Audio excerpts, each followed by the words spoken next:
back to Caney Mountain Acre. We are back in my kitchen and I am really excited about today's video. We are going to be making tamales. These are corn husks. They're actually already wet. I'm actually a little bit behind on my video. I've been thinking to myself, I'm so excited to get this videoed.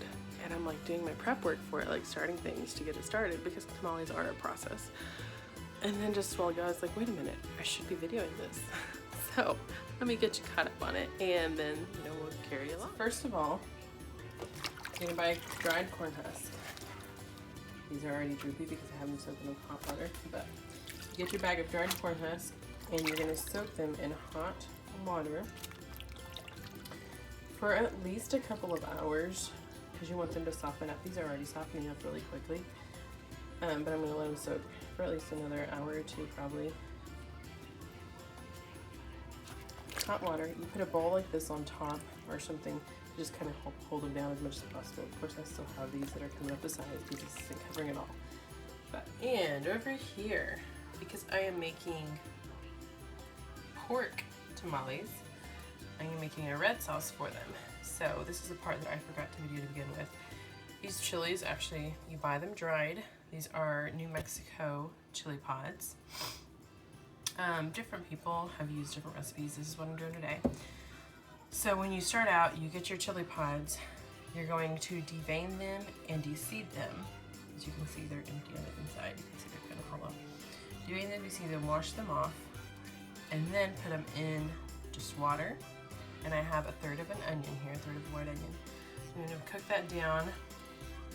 As it cooks down, chili pods, of course, will soften up really good.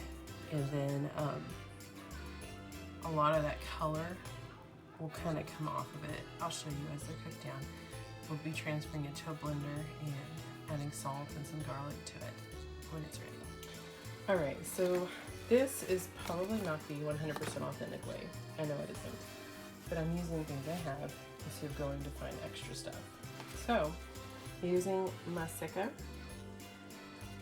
and they do make another brand or another combination of this is actually more authentic for tamales. This was actually used more for tortillas, but I've used this for tamales than I have before. And since that's what I have on hand right now, that's what I'm using. I have 6 3/4 cups of that Maseca in my KitchenAid. Then we're going to add 2.5 tablespoons of baking powder, and we're going to add 1 3/4 cups of olive oil. So the biggest thing right here is, instead of olive oil, most people use lard, and I don't have any lard, so I'm going to use olive oil. And then also, if you have fresh chicken stock or fresh chicken broth, sorry, you can use that instead, but I don't, so I'm going to be using chicken bouillon. So I've boiled some water, and then I've added chicken bouillon to it, and I need anywhere from like 3 to 4 cups worth. It just kind of, you just add a little bit of time until you get to their consistency. So for a cup's worth, you're going to add a teaspoon. So I added probably about 1.5 tablespoons worth because I wanted at least 4 cups worth. Okay, adding the baking powder, and I think while ago I said 3 tablespoons, I meant 3 teaspoons. Teaspoons, not tablespoons. 1, 2, 3.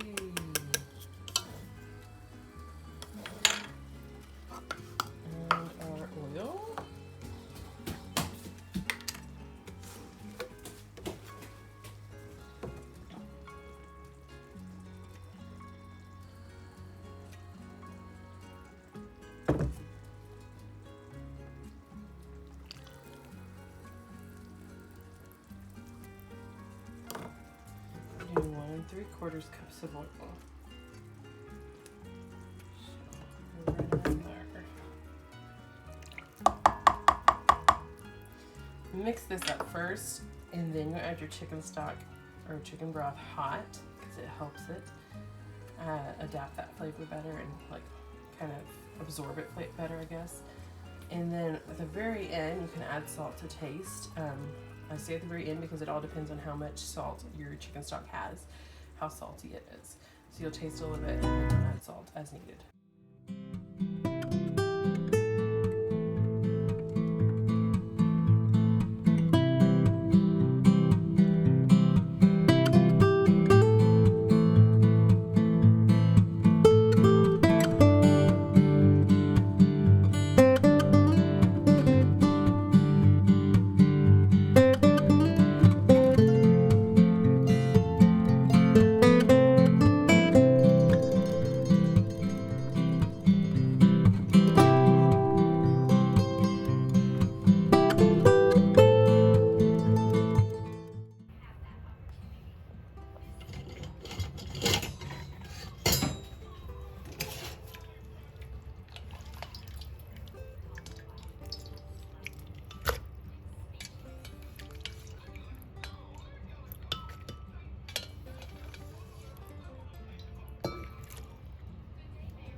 Alright, so here we have our pork meat cooked down already. There's really nothing more than probably salt and pepper in that, I think.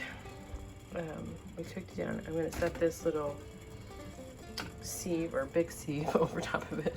And we have our sauce that we blended down. We're going to just pour this over the sieve.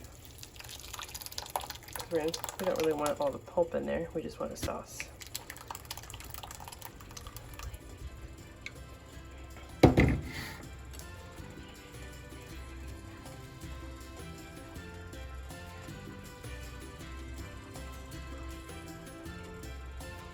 Just like that, incorporate it all together.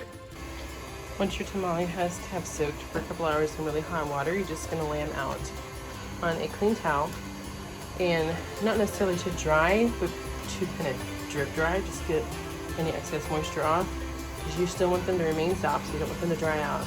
But from this point, they're ready to start filling.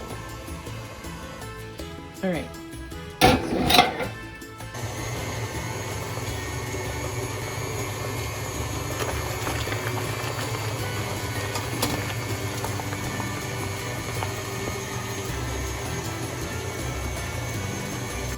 Okay, we've got our masa to the consistency we want. I did add some of my red chili sauce into here to give it some good flavor. If you're making multiple different kinds of tamales, all from the same masa, you probably wouldn't do this. But if you're making all of one kind, or you don't really care if they all have this flavor, then it adds a little to your masa. You want, so what I've heard it called is basically the consistency of like creamy peanut butter. That's what you're looking for in this. Really smooth and soft. So that's what we have. Really creamy peanut butter. So we have our meat here. I have a few of our tamale husks. I'm just going to bring them over a few at a time. We're going to start putting together our tamales and putting them into our tamale pot. So to start out here, I'm going to get one husk. I'm going to grab some tamale masa batter. Just going to smear it onto there. And some more.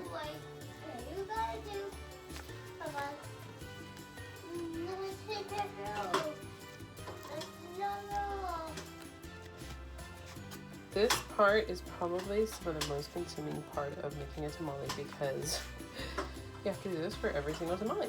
And sometimes it goes really fast and smooth, and other times I feel like I am struggling with it more.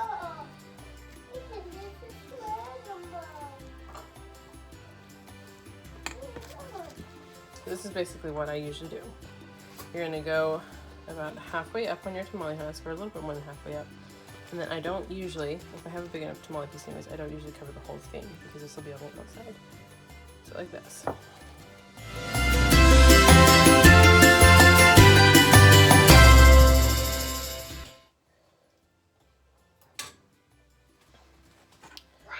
That underneath. You're going to take the side that has the masa all the way to the outside.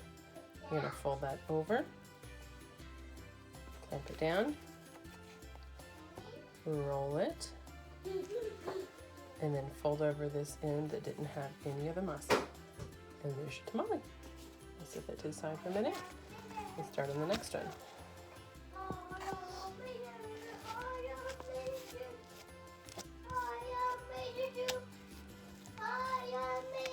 Yes.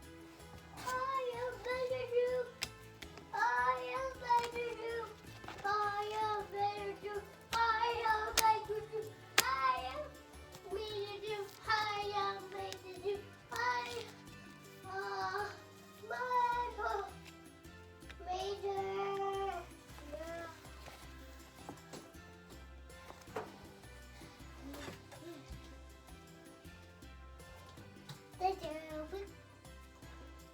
No.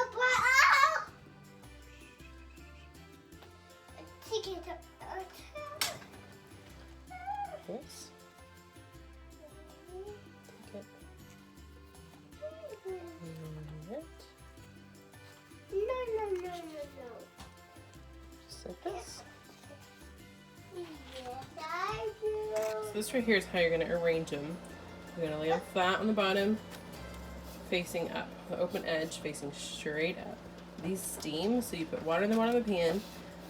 I do have a nice tamale pan, but I am missing my steamer rack, so I've improvised and made something.